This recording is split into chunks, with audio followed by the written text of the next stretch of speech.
Yeah. Good morning, Gibran. Yeah. Today Good our morning. guest is Gibran. He is from New York. So before going to start the interview, first let us introduce about yourself, Gibran. My name is Gibran. I have experience working as a project manager for a healthcare institution. I the highest degree I have is the MBA in healthcare management, and I am transitioning over from the waterfall to the agile methodology. Okay. And what's your the day-to-day activity? What are the things you are doing in your day-to-day life? As far as the Scrum Master, or this is Yes, as is or yes, as a Scrum Master. At the same time, the what are the profiles you are doing in your current organization? Sure. As a Scrum Master, my day-to-day activity consists of a daily Scrum call, which roughly lasts for anywhere from 15 to 20 minutes. After that, within the Scrum call, I ask three important questions to the developers and the testers, the whole Scrum team. A, what are they doing for today? B, is there any impediment? And C, um if there's anything if there's any blockage or impediments that I can assess with.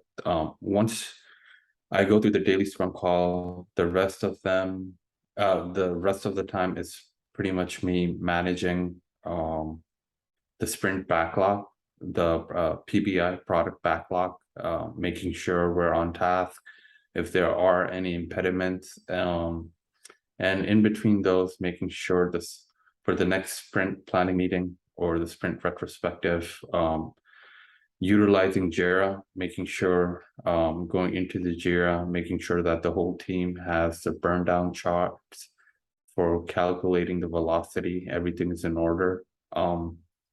And pretty sure whatever the next artifact, I guess, is, whether it's being a sprint retrospective, it's a sprint demo, or a sprint planning meeting, pretty much caught up ahead, and I have those now.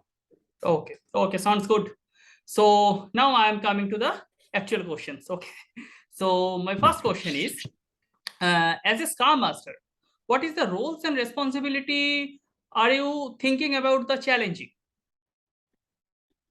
As a Scrum Master, I am a servant leader, and my job is to facilitate and remove any impediments that the team has.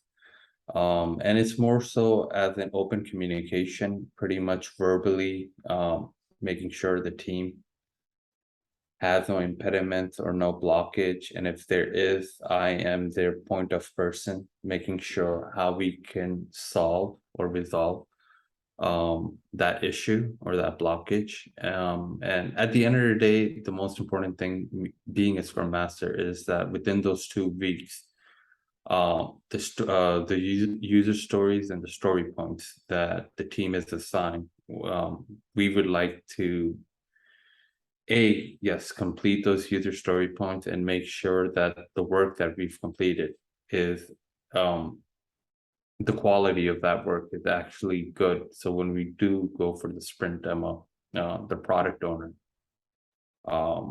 there's no issues and everything interconnects and it's good to go live. Okay. Okay. Thank you. So one rectification is needed. That part I will discuss with you after that interview, the one-to-one session. I will discuss with you. Some rectification is needed on that answer. Okay. So the second question, what is the Scrum of Scrum events? Scrum of Scrum event is basically where an organization, I believe, is utilizing SAFe, and it's largely for a larger organization where you're gonna have, there's going to be several different Scrum Masters, and there's going to be one Scrum Master, Scrum of Scrum, and this is where all of the different teams or the Scrum teams, if there are any issues or blockage or anything that needs to get escalated, that's where the Scrum of Scrum comes in. And he's able to facilitate and make sure all of the Scrum teams are on par to do what they like. Okay, okay, fine enough. Okay.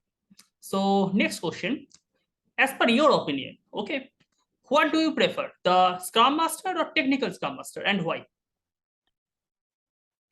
Uh, as per my opinion, I think either could go both way. It never hurts to be a technical Scrum Master. When there are developers or testers, and if they do escalate an issue, being a technical person, you could actually dive down and really understand that matter. And if there's any 2 cents that you have or any suggestions, you can have a discussion with that certain individual. But being a Scrum Master per se, you don't need to be technical. If you're not technical as well, as long as you are able to understand what that problem is and do your active best to escalate that issue, whether it being a different department or a different team, to get the answer or the roadmap, it works out well. So I think Okay. either and or. Okay, that's good. So suppose you are the Scrum Master, okay, and you are handling one team. That team is distributed in the geographical location. Okay. So as a Scrum Master, what type of challenges do you face to manage the geographically distributed location, and how can you manage that?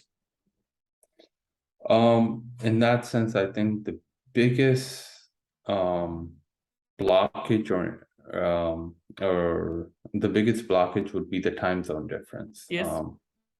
Whether it being on different continent and synchronizing that work. But I feel like if being a Scrum Master and planning ahead, really understanding having that one-on-one with the product owner, and knowing what the product owner needs and the business.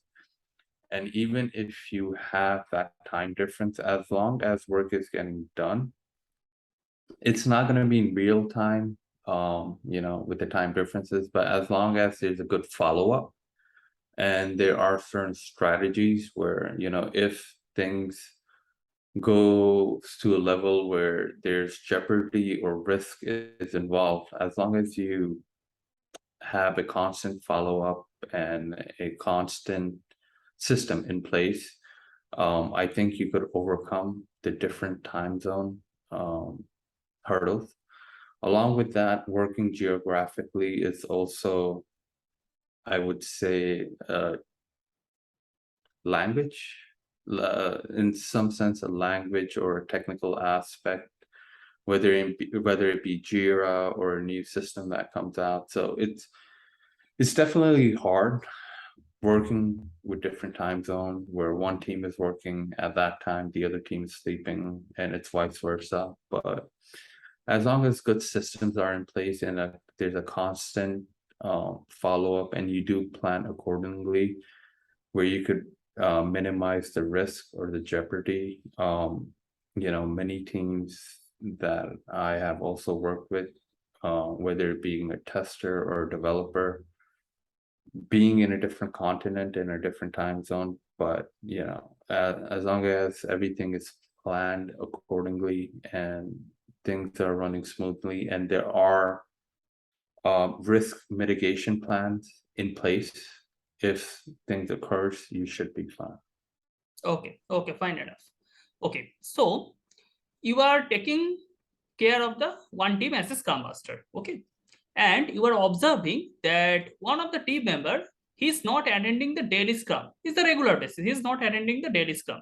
So what are the consequences do you face in the later point of time if one of your team member is not attending the daily Scrum on a regular basis? What can be the consequence? Um, I think, as the daily Scrum call is important. Me being a Scrum Master, that daily scrum call allows me to verbally and throughout the whole team, you ask questions, you probe, and if there are any issue, there could be a DevOps or any other member that it's basically in a sense that if they're not attending the daily scrum call, they could be a blockage or an impediment, and I might not know at that time, and by the time that the sprint is coming closer, and that's when they escalate this, the user story suffers, and more likely than not, it would go into the next sprint. So if I was in that situation, I would certainly talk to that individual and try to have them understand the importance of this daily scrum call, even and it's a team collaborative effort. It's not the person who's not attending the daily scrum call, they might have a knowledge of how to overcome an impediment that another team member could have is dealing with. So it goes both ways. If after having a conversation they still have the same course of action, at that point I would certainly escalate that matter up to the senior leadership team, to the point where at that point there are a higher chances of things going wrong, and when it's a risk mitigation plan. If they're not actively attending that scrum call, you have a conversation and you try to work with the individual. After the first few times, at that point, you need to protect the team, and that point senior leadership or whoever is the next point of authority, escalate that over to them and let them deal with that situation. Okay, good, nice answer. So I'm giving you the two offer. Okay, one is the Scrum Master and another is the product owner. Now I'm telling you that you can take only one offer, either Scrum Master or product owner. Which offer will you choose and why?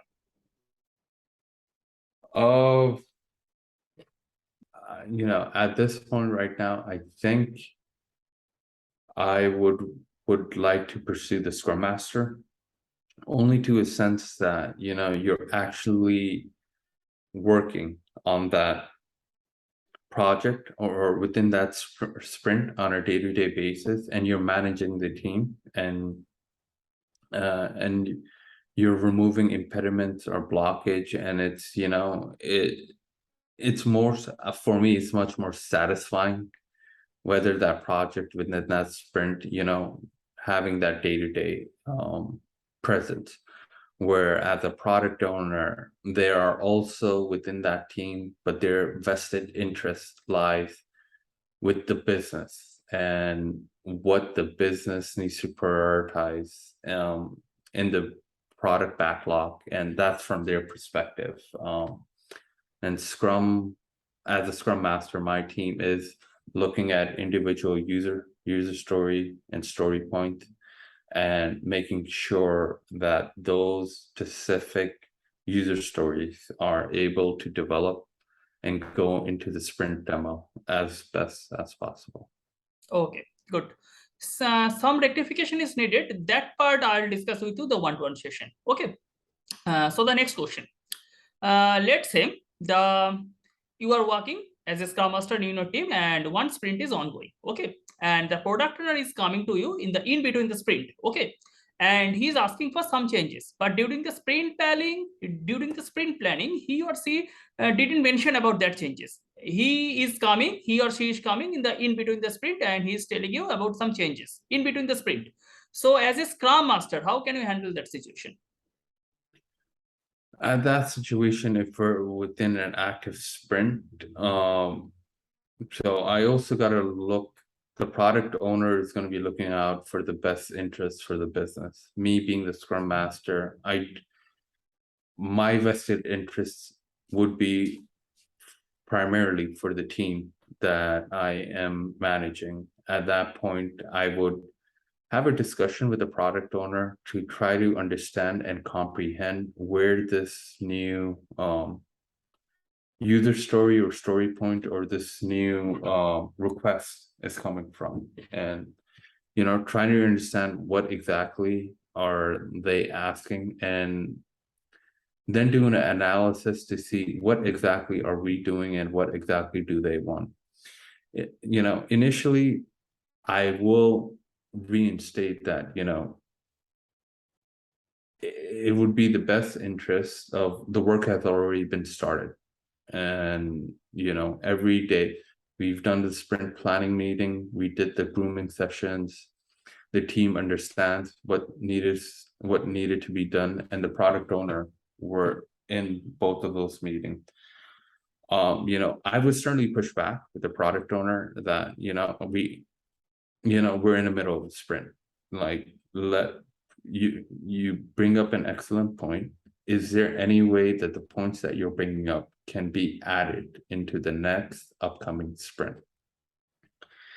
And if this is something that the product owner or the business feels that this is something that needs to be prioritized first and foremost, eventually, yes, whatever the work needed to be done, and it's going to be the whole cycle of sprint planning meeting, grooming, and abandoning that sprint that we were working on. But certainly, when the product owner first asked, I would try to understand where they're coming from and try to reinstate that it is very essential that time, energy has been vested into this sprint. At this point, is there any way we could prioritize what you're asking for the next upcoming sprint? And if that is something where the product owner or the business feels strongly that the new task is something that needs to be prioritized, at that point we will then figure out a way in the most efficient manner to abandon this sprint and start the upcoming sprint of whatever they were asking. Okay, good. Okay, sounds good. Okay, so the next question is, do you think that as a Scrum Master, he or she should be in management position? And if you say yes, why? Why do you think so? As a Scrum Master, I do feel that is a role of itself where you don't need to be technical, but you are engaging in the work on a day-to-day basis. Not only that, but you're also managing the timeline for that sprint and facilitating and assisting the other team members. With that being said, depending on that individual's performance and the way that they work with the team, how and they're able to complete all of the user story points, if they are good at what they do and they have the interpersonal skills, I think that would be a great asset to the management team, only to the sense that being a Scrum Master, you're able to resolve a lot of bottlenecks, and you're able to, on a day-to-day basis, attend meetings, find solutions, manage different personalities, and in the same time make sure that the team, the other developers, testers, are being a productive member of the team, and the team is happy. At the end of the day, there's a lot of hats that I think a Scrum Master deals with, and they're on a day-to-day, they work at that project on a day-to-day basis. So I think having someone who had a prior experience as a Scrum Master, whether it be technical or non-technical, but they are going to have a really good interpersonal communication, and they'll be able, with the prior experience of dealing with all of the bottlenecks and impediments, would be an ideal candidate for being in a management position, because there'll be there will be a certain someone where their point of view it's going to be different in a sense compared to, I would say, other manager or higher leadership teams where their expertise would be much more so of,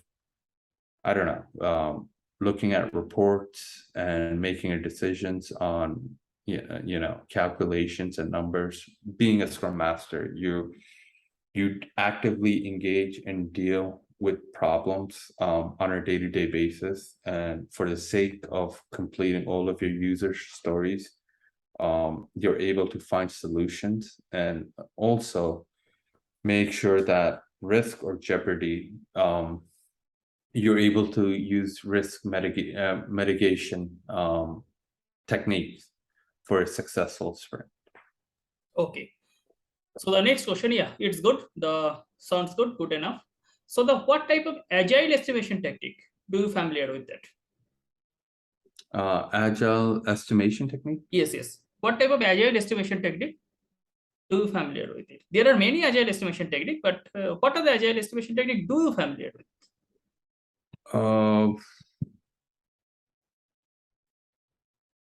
I think you might need to help me out. On top of my head, I've probably dealt with it, but on top of my head, I don't. Okay, no issue. Okay, Yeah. no issue. We'll talk about it later. The one-to-one session, no issue. What is the spike? Spike. I would think its spike would be. Would it be something in Jira or No. It's basically the related with the user story. I'm just giving you one hint. Okay, spike.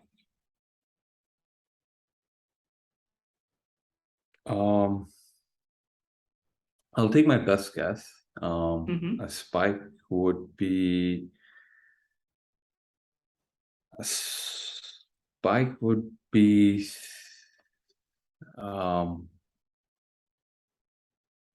A spike would be something where an additional task are added to a story point or a user story. No, actually, that is not like that. Okay, I'll discuss with you. We'll discuss about the one-to-one session, no issue. So the next question, okay. Let's say you are the Scrum Master of your team, okay, and you are observing that the team progress day to day is decreasing. So what are the reasons can be behind it that your team progress is the deteriorating day by day basis? You are observing that your team progress is deteriorating day by day basis. There could be many factors for that. In that scenario, I would think one of the things would be capacity, where the team has promised or took on more user stories than they're capable of, and at that point, there's probably a burnout in that scenario where, for the first three sprints, it's just trial run where you're trying to calculate the velocity of that team, and if the team is doing You are basically going the out of the track. Those part we'll discuss the one-to-one session. Basically, I'm just giving you a hint that why the team progress is deteriorating the day by day basis. Let's say the unplanned leave. Let's say some resignation is going on and you are going to add the new team member. If you're going to add the new team member, he or she will take some time to correlate the entire team. You have to give them KT, all those things. He or she need to understand the flow of your project. So it will take some time. So this is the way that these are the reasons basically your team progress is deteriorating the day by day basis. And what are the things you are talking basically, that is a different thing. That will not, obviously that are the things, but that will deviate your team progress in a very slightly manner. Okay, basically most of the cases what will happen, the new team member is going to add, the previous team member, or rather I can say the senior team member, they are going to resign. So that's the reason your team progress is deteriorating day-to-day basis, unplanned leave, all those things. As a Scrum Master, you have to take care of all those things to going down or to going to your team the very smooth way. You have to take care of all those things. Okay, no issue, we'll discuss the one-to-one session in details, all those things. Thank you. Okay, so my last question. Okay, what is the technical date? Because why I'm asking you, in the interview, what will happen? The interviewer will ask you some situational based question. At the same time, interviewer will check you that you know the basic concept of Scrum or not. So that's why they will ask you some theoretical based question as well. So if you know all those things, you can give the answer. Each and every question will not be the situational based question.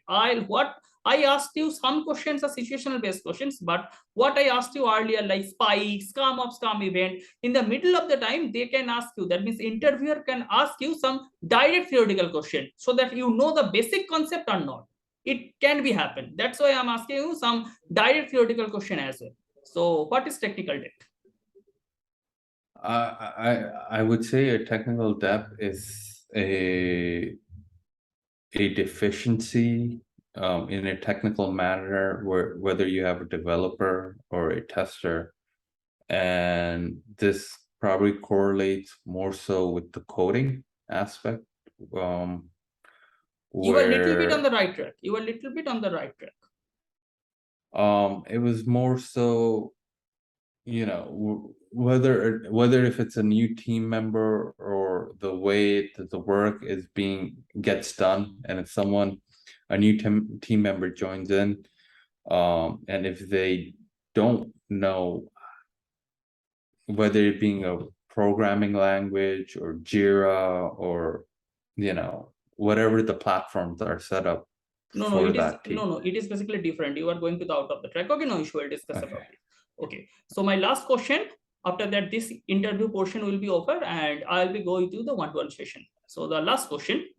Let's say you are the Scrum Master. Okay, and you are doing the very good job. Okay, and one of your team member is doing that you are not doing the good job, but you know that you are doing good job. Other team members are happy, but one particular team member is not happy. So in that scenario, how do you tackle that situation?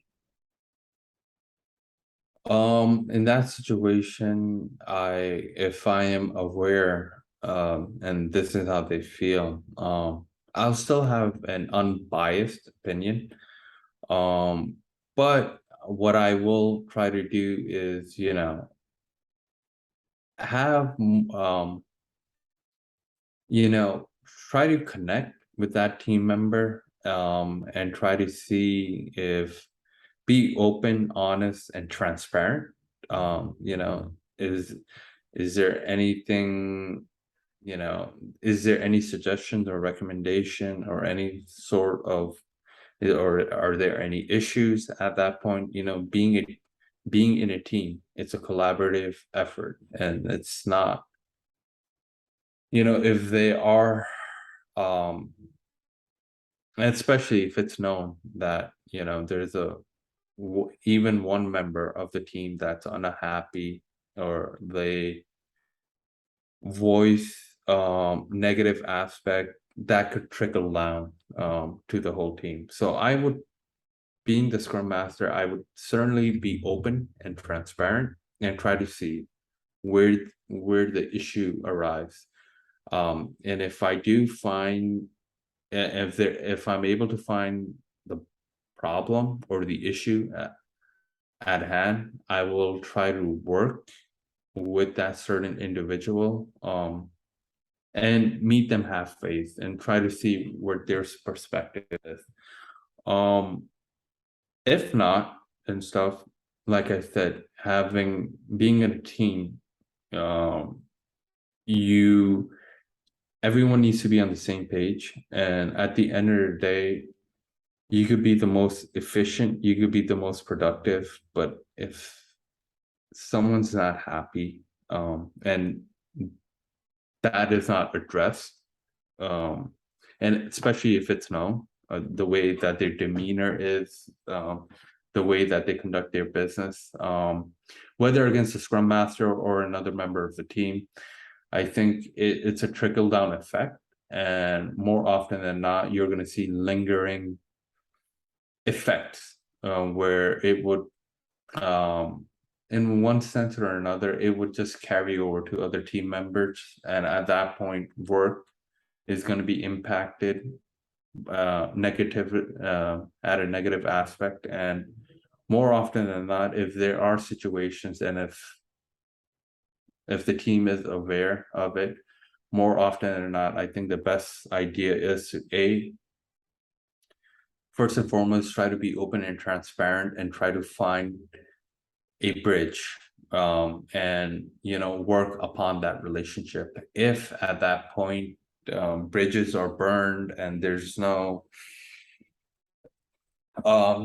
hostility at that point, I think being the Scrum Master at that time, maybe escalate it over to a senior leadership team, not to tell them that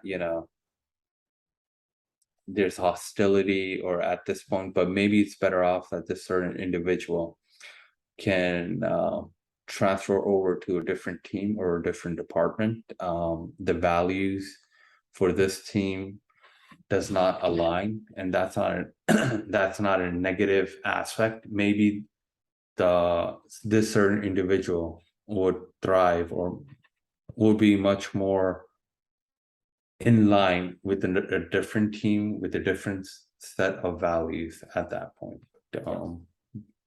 Yeah, good, fine enough, good answer.